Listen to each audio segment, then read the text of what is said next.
being so weird. I hope it's not absolutely... Did I press record? Sorry, what I was saying is I hope it's not really dark, but it's a really dull day, and as we all know, my apartment doesn't get the light. We're going to jump right into it, and that is 5 books that you can read in one sitting. Here we go. So number 1 is this beautiful book called 84 Charing Cross Road. It is, let's see, I'm going to tell you the page numbers for everything. Oh, this is actually really short. 95 pages long, and it's a series of letters between the author, Helene, hanff, and a bookseller at 84 Charing Cross Road, I think it's called Marks and Co Books in London. She visits it one time, kind of tells the bookseller that she has an interest in rare and unusual books. And from then on, they started writing correspondence between them where she's asking him for books and he's sending her the books and hoping she'll be happy with them. There's this lovely little friendship that derives from the two of them where she's very open and chatting, a very typical, I would say, when you think of stereotypical American and a stereotypical British man speaking. And sorry about that, somebody watching their heads. And it's just really beautiful. I actually cried reading this book, and I actually did read it in one sitting, and I remember sitting right here reading it in one sitting, and it's lovely, and it just talks about them over the years keeping in touch, and she tries to come visit to see the books. It's not romantic, it's very platonic love, and it's really lovely. I did go to see 84 Charing Cross Road. It's now McDonald's. So anyway, you should definitely read this one. It will take up hardly any of your time. It's lovely. It's 2 people writing letters to each other. That means even the 91 pages, some of the pages are like this. Finish the letter, next letter here. Absolutely love it. Definitely read it. One for everyone. I can't imagine you not liking it. It's just lovely. Number 2, and I feel like some of the books, you can, for the majority of these books, I'm going to be speaking about books that are short, like technically short, but other books I feel can be longer, but you definitely can read them in one setting. And one of my favourite books of all time is Ready Player One by Ernest, Cline. And if you haven't read this, I can't explain. I wish I could read this for the first time again. And I think even when I read it for the second time, I've only read it one time, I'm going to love it as much as I did the first time. It was like no other world building. Well, it is just insane. If you've read if you've watched the movie, I personally think it doesn't even cover how amazing this book is. This book it's a longer one, and it is 372. I'm checking. We're following Wade Watts, and it is 2000.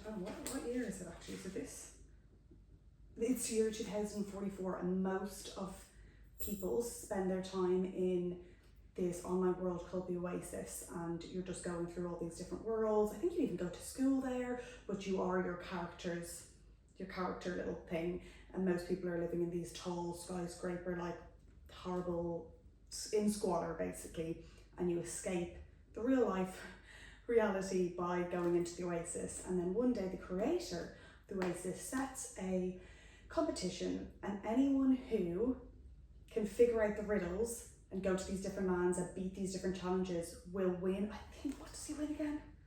I think it's like a share or the whole of the company. Oh yeah, he promises control of the Oasis and his complete fortune to the winner. James Halliday is the creator of the Oasis, and whoever wins will get complete control of the Oasis and their heir. Now, as you can imagine, some big people don't want this to happen, so they're also playing the game, and it's about friendships, adventure, self-confidence, romance. Oh, it's so good.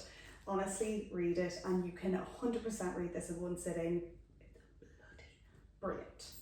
Next book is one of the more no plot, just vibes book, Happy Hour by Marlowe, Granados.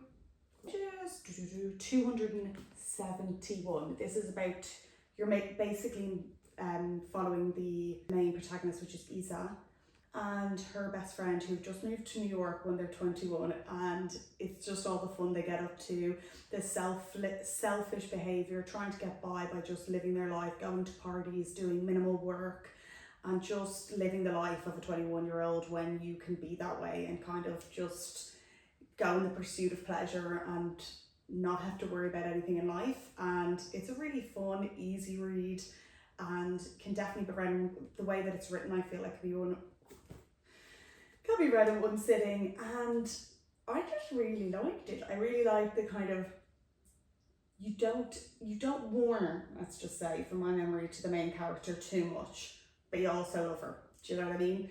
And it's fun.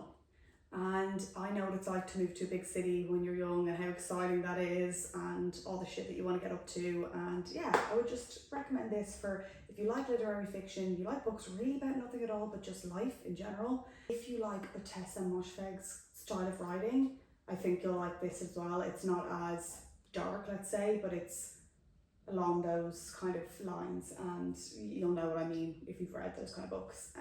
Yeah, it's fun. And funnily enough, it just here says Megan Nolan. I was just thinking of her when I was thinking of that kind of style of writing. I've always thought of her as like a bite. It's kind of got like, I don't know, real character to it, real like oomph to it. She's also another author that I think is like that. But anyway, this is a fun one. Okay, the next two books I don't have the physical copy of, and those are The Guest Cat by Takashi Hiraide, and that is only 140 pages long. If you've watched my vlogs, you would have seen that I read this. I think it was around summertime, and I just absolutely loved it. I'll link the video where I talk about it in detail, but it's just a lovely, easy, beautiful, poetic book about a couple living in a guest house. I guess it's a normal living arrangement, or like a very common living arrangement in Japan. I think they live in the outskirts of Japan, where there's the big house and then there's like guest houses that people rent out that are part of the main house. Anyway, there's a cat that comes into this couple's house, and it's the cat's comings and goings and their kind of thoughts on their kind of comings and goings, and it's just beautiful. And again, I said in the thing, the guy is first and foremost a poet, so his writing is so lyrical and beautiful, and each sentence just like, definitely recommend. Really quick read, really short, really beautiful, and I'm surprised it only has 3.88 stars on Goodreads, and this is what I'm talking about, guys. Anyway, that's a different story for a different day. Then the next book on my list is The Nothing Man by Catherine Ryan Howard.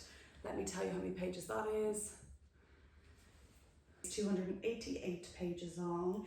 That is not so short, but again, you know, a thriller is going to be a fast page turning book. And as I was going through my books I've read, I was like, oh my god, I don't think I've ever spoken about how much I love this book. I don't think I was on YouTube at the stage when I read it, but I was so unexpected, because you know Catherine Ryan Howard, she's a comedian and a host, and she's Canadian but she lives in London now, and this book is actually set in Ireland. I think she's a lot of Irish ancestry.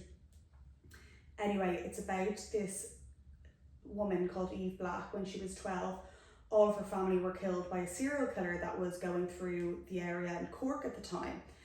And she writes a memoir called The Nothing Man, trying to catch her family's killer. But this story is also, as this guy is reading this book, somebody's reading this book, and that guy's called Jim Doyle, and he's a security guard at like a local supermarket.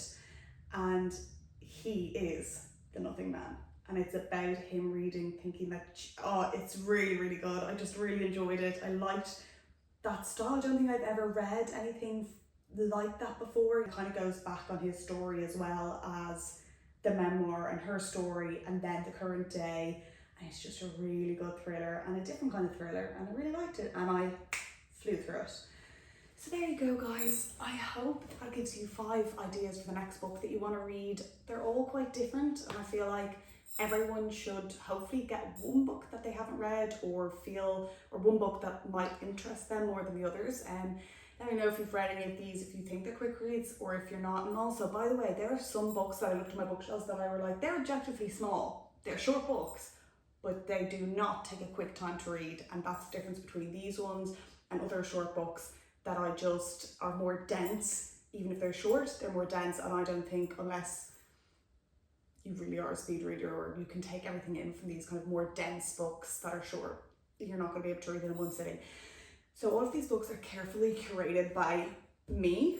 Anyway, guys, this is my second video. I think this is going to be the first video, but you're getting another video on Thursday because I lacked last week, as I mentioned, as I'll talk about in my vlog when my vlog comes out. Anyway, guys, give